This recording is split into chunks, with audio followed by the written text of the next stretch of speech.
this episode of Svanlund in Vegas, we're preparing for the SIXX Gun Fashion Style event on Saturday, the 6th of December. Check out our new denim collection by Svanlund. We met Engelbert Humperdinck at Orleans Casino. We have Soussan on the hotline talking about his new album and his show at Tuscany. And we have an old friend knocking on the door. Who can it be? And as usual, we have the upcoming shows with some cold news for you. I am Ken. And I am Anja. And this is our life and everyday struggle in Las Vegas. So about the rock scene in Las Vegas. Can you hear the bells? What's going on? Who's that on the door knocking? Who can it be? Oh, Santa Viking is back again! And in this time of year, we're gonna celebrate all the videos I did 2023. We're gonna show some small remembrance of the best ever of me. Merry Christmas, everybody!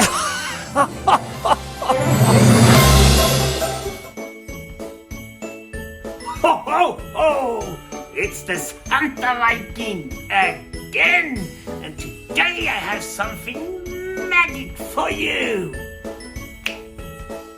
Try that, Chris Angel!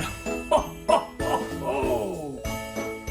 Today in the hotline we have the writer, the composer of Shot in the Dark.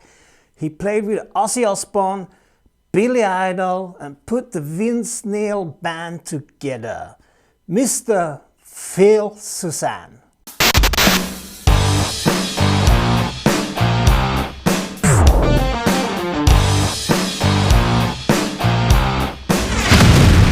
I'm both honored and pleased to have a good friend on our YouTube channel, Svanlund in Vegas today, Mr. Phil Soussan.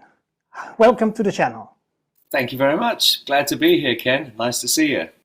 Nice to see you, as always, Phil. Yeah.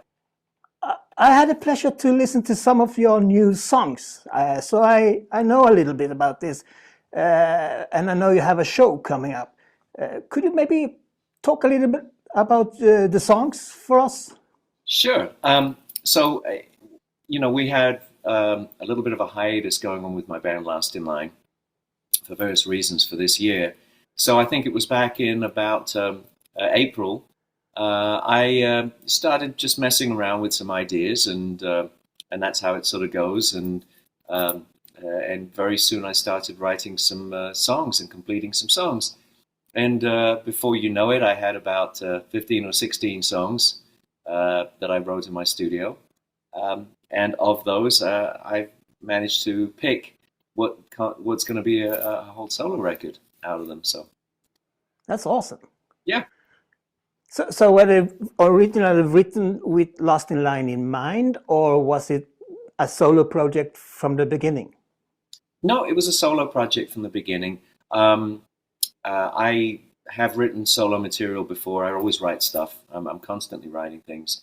And so it was really just playing around with ideas and seeing what would come up. And that's kind of how it works. You know, you start to mess around and record ideas and then arrange them and see what kind of ideas get inspired from that. And before you know it, you start putting songs together. But, you know, it's like anything else. Once you start doing something like that, you sort of get on a roll. And then nobody can rip you out the studio, and I'm locked in the room. And as I've said before, that's where I was working on my studio tan. So no sun, you know, just working in there and getting things done. It's always an interesting process because at first, you know, you're coming up with ideas and you're a bit too close to the forest to see the trees, or is that the expression? Or too close to the trees to see the forest. But what happens is you can't be very objective. So I have a group of close friends whose opinions I respect, and I sent a couple of the songs to them and said, hey, you know, what do you think? And what came back was very, very positive. So that encouraged me to carry on doing what I was doing. And before you know it, I had a whole record done. That's awesome. I'm curious about this. Those special friends, do they come up with some ideas as well to contribute, or they just say it's good or great or better? No, not really. I mean, I'm not looking for ideas. I mean, if somebody might make a suggestion here or there, but no, that's not the purpose. I think the purpose is, we all do that with each other. And, the best critique you can get is from somebody who you trust, who's going to be honest with you and say, that's, either that's really, really good, it's a great idea, or it's, you've done better stuff. And I'm looking for that. So it's like a second, it's just bouncing ideas, bouncing the songs off of somebody to try to get to an idea of whether you're on the right track. That's great. That's great. So that's also because sitting in a studio alone and writing your songs and record them and mix and play with them. Do you miss other band members? Because that must be a totally different way to make an album when you're a band in the studio or when you're a solo in your studio. Yeah, I love working with a band in traditional fashion. I mean, that's absolutely my favorite thing to do, is to go into a room with other people and work with ideas, and to have people who have differing ideas, bringing them together. That's where something unique and original comes up, and that's the hardest thing about working on your own is to make sure that you're being as creative as possible. One of the things I do when I'm writing is I'll write something, I'll record something, I'll listen back and say, oh, that sounds pretty good.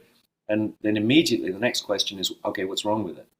And what I mean by that is I want to really analyze it, because I want to make sure that I'm not doing something like going through repetition. This sounds good because this is something I typically do. I've done it before.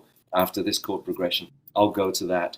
And I want to make sure that I'm not doing that because of you tend to repeat the same ideas when you are working on your own. And I want to make sure that I'm not falling into that trap. So I'll go back and then I'll strip it down and say, okay, well, I'll be very self-critical about it and say, well, let's try some different ideas. Let's try this, let's try that. Sometimes you hit the nail on the head. You did something really good. Other times you come up with something you might not have come up with before. And that's really refreshing.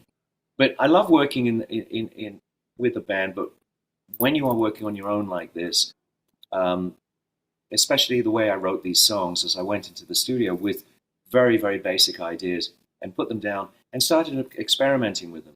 As I was experimenting with parts, I was arranging, I was recording them, I was adding parts to them, I was developing them. And by the time the song was finished, the recording was also finished. So for that reason, I was playing everything on there, which I love doing. I love playing guitar. I love playing drums. I love playing some keyboards and singing, of course. So all of these things, came together. At that point, the song was done. There's no point to re-record it. There's only one track that I recorded on the record where my friend Carmine Apiece wanted to play drums on it, and he played drums on one track, which I'm thrilled, but he's the only guest on that one track. So it's totally a Phil Soussan solo band. It is. It wasn't. That wasn't the primary intention, but that's sometimes how a solo project comes together. In a perfect world, I would love to take, write songs and put together some great musicians, and go and record it traditionally. I am going to include two of the songs that I released previously. They're going to be included as well. Oh, yeah. Well, knowing you, Phil, why can't you have both? Let's do a solo and let's do it with a band. Yeah, I mean, it's not any particular reason, only that, you get excited about something and you want to start working on it. And that's just the way it came about. My past records I've done very differently. My first record I did very traditionally. Went into the studio with I had both Simon Phillips and Greg Bissonette playing drums, and we recorded those things, and then we had all sorts of people playing on those records. But this one was that's just the way it came together. And awesome. And that's good too. Yeah, absolutely. I always love, I think it was it Band on the Run that McCartney did with Wings, where he played and sang everything. I think he did Yeah. everything on that record. Yeah. And I think it's a great exercise for any musician, any kind of artist, to go and to try to do that at least once, because it gives you a really good insight and understanding of what goes into the arrangements, how parts connect, what is going on in people's musical contribution, different instruments' contribution to the finished product. In fact, it's a great training if you ever want to be a producer, because that's really what you have to learn. Yeah. And in the past, I've worked on, not just as a musician, I've also worked as a producer engineer. So I've been on both sides of the glass of that experience, and they're both incredibly gratifying and lots of fun and really enjoyable. So Cool. Yeah, I can't wait to hear this live. I had the luxury to listen to your songs at your studio before, so I'm really looking forward to this. Thank you. As a matter of fact, the 6th of December, this coming Saturday, you're going to play live with the new songs and some of the old songs at the Copa Room at Tuscany here in Las Vegas. Yeah. Who are the band members who's going to accompany you? I have no idea. No, I mean, I booked this show about 6 weeks ago, and all of a sudden, boom, here it is. I guess time flies when you're having fun. But it's going to be this weekend. So I'm very honored and flattered to have 3 incredible people in this band. I've got a dear friend, BRENT FITZ, playing drums. Brent is known these days for playing with Slash, but he plays with and has played with many other people, from his band Union that he had before to Gene Simmons. I mean, but we actually do share a little bit of history, because he and I played together with Vince Neil a long time ago. We were on the road, so it's really nice and he's a great friend and a great drummer. So he's playing drums. I've got ZACH THRONE playing guitar, and ZACH is a local guy here in Vegas, but he's a phenomenal musician, and he's known. I mean, he plays with Jerry Cantrell, he plays with Corey Taylor. But I'm very honored that he's playing these songs with me at this show. And of course, my dear friend Christian Brady. Everyone knows Christian. He's a mainstay in Las Vegas and one of the finest guitar players, if not in Vegas, in the country. I mean, he's just incredible. And so that's the band. I wish I could keep that band together as a permanent band. I don't know that's going to happen because everyone's so busy. And this show is really a show to kind of test the water more than anything else. So I want to see how these songs are received and how the show works together. So it's a small show, but it should be interesting. So you say small show. I can tell there's quite a buzz going around in Vegas about this upcoming event. So that's it's amazing. It's great. I'm very honored and flattered. I'm looking forward to it. I tend to get a little, truth be told, a little bit nervous, but not nervous in a bad way. Nervous as in a sort of apprehensive way. There's something which I've carried my whole life. I was told when I was very, very young, when I first started, I sometimes used to get a little stage nerves or stage fright or whatever. And somebody said to me, no, it's not nerves. It's excitement. You're excited about your show. And I went, oh, that's what it is. So I reframed it. And once I did that, I learned that that's not a bad thing. It's a good thing. So, but I'm a perfectionist. So I spend most of my time going through these songs and really thinking, where are the weak spots? What needs more work? What needs more developing? Where is somewhere that needs to be a little bit more, defined, or you go through it and you work on all the parts of it. I guess it's like an actor. One part of it is you learn all the words. The other part is that you then have to act, and it's how you present those words, and it's how you perform the music and present the words. So that's what takes a lot of work. It's a lot of fun. when you play the songs on Saturday, maybe you get a different feel for a song. Is it possible to change it later and make another version, or you stuck Absolutely. with it as is? Absolutely. In the old way of recording, in the old way of traditional recording, which of course I cut my teeth on, was playing in studios, working with tape and all of that stuff. We would go in and we would record a song, and then the album comes out, and then you go out and tour it. Well, by the time you finish the tour, you'll sit there and listen to the recording and say, man, I wish I could re-record that now, because now I've really developed it, I've really lived with it, and I've spent time. But there's no reason you can't do that these days. The recording world is very, very different from how it started, or at least how I started in it. The idea that people now have home studios and are able to do things sonically the same as you could do in a professional recording studio. That's incredible. You could go back and pull up a track, recall it with all of your settings, and simply go in and change, I don't know, a guitar part or a vocal part or a keyboard part, and then say, well, okay, I'll split this out again, and now that's the updated version. Wouldn't be so easy to do in a traditional studio. But however, I have to say, a traditional studio does have its own advantages as well. You are in an environment which is very conducive to wanting to work. You don't get disturbed. You do not, you're literally shut off from the world, and you're there to work. It's a little bit like going to a gym, right? You've got a gym in your house, and you have a certain amount of motivation. When you go to a public gym, the motivation is much higher because everyone around is working as well. And it's the same thing as in a studio.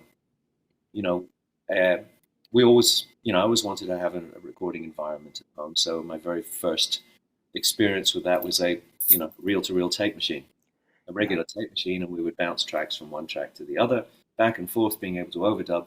And then later, it was multi-track cassette machines and multi-track other machines that you could have at home, 8 tracks, or 4 tracks, 8 tracks. But there was always a sonic consideration with that. Then when digital audio workstations came out and it all started transitioning around the year 2000,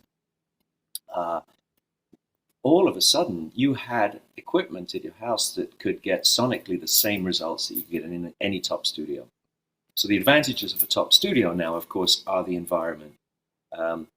The disadvantage is you can't make an album like I just made, because it takes me hours and hours and hours to put a part down, listen to it, say, okay, well, this is good, and go away from it, and then come back to it afterwards to listen with fresh ears and say, is there something that could be better, something that could be different? That takes a lot of time. You can't do that at $2,000-3,000 a day in a conventional studio. So there's a trade-off. There are advantages. Always. Pros and cons. Of course. Phil, Yeah. I can't wait to hear the new songs and the old songs. Yep, and on Saturday. I'll be doing some songs with some other people as well. So some of the songs I wrote for other people. So there'll be quite a smorgasbord. Oh, so to speak. I was just trying to get some Scandinavian familiarity into this conversation. I get it. Well, the other familiarity is this, though. See, Svanlund t-shirt. Yeah, Rockstar. There Fits you very well, my friend. Yeah, thank you. Rockstar always, 24/7, in the house, out of the house. Apart from when I'm doing things which are not very rockstar, like fixing shit around the house. That's awesome, Phil. Okay, so we're gonna hear some of the old songs and the new songs on Saturday at Copa Room, Tuscany, with an amazing band. I'm really looking forward to Saturday. It's just a couple of days ahead. Thank you for spending your time with me here.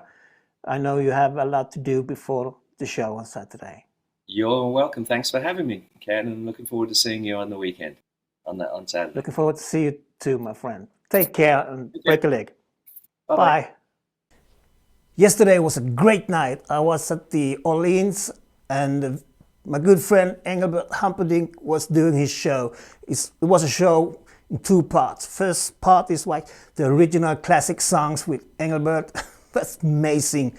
And the second part was a Christmas part, when he sang a lot of Christmas songs, of course, and it was a beautiful setup. I went there and met up with my friend Bradley, and we met to have a bottle of red wine and chat about good times, old times and new times, what's coming up. Maybe we should put him on an interview later, because there's something happening.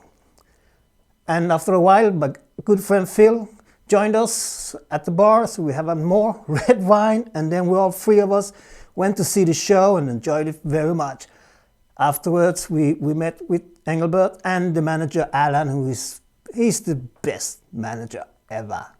Hit it!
You have a sip of the ocean.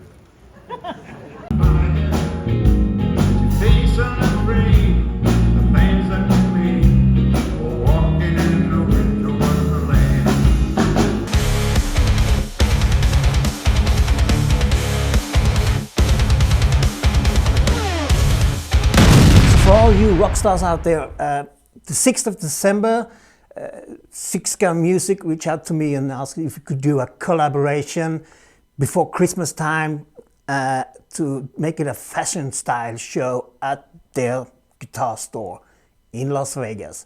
And I said, yes, of course, why not? It's time to pay back to the community. So we're gonna offer you some of our exclusive designs for 20 to 50% discount. We normally never do discounts. And also I will be there and you can discuss with me about your custom-made leather jacket.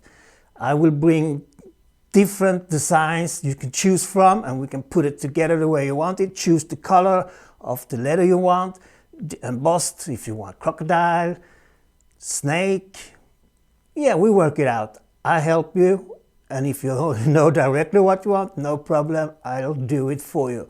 And all the custom-made design will be 50% off. This has never happened before, so you better be there, and this is a one-time offer. I'm also proud to introduce to you our first denim collection. We will release it on the 6th of December at the SIXX GUN Music. It's gonna be black leather, ripped and not ripped, male and female jeans, skinny and trucker jackets, all with Svanlund design on it. I'm very proud of this. I've been waiting for it for a long time, and finally we are ready. So come to the show 6th of December at SIXX GUN Music Store in Las Vegas. Oh, it's this Hunter Viking again. And today I have a huge package for you. Oh, I love you, Ken.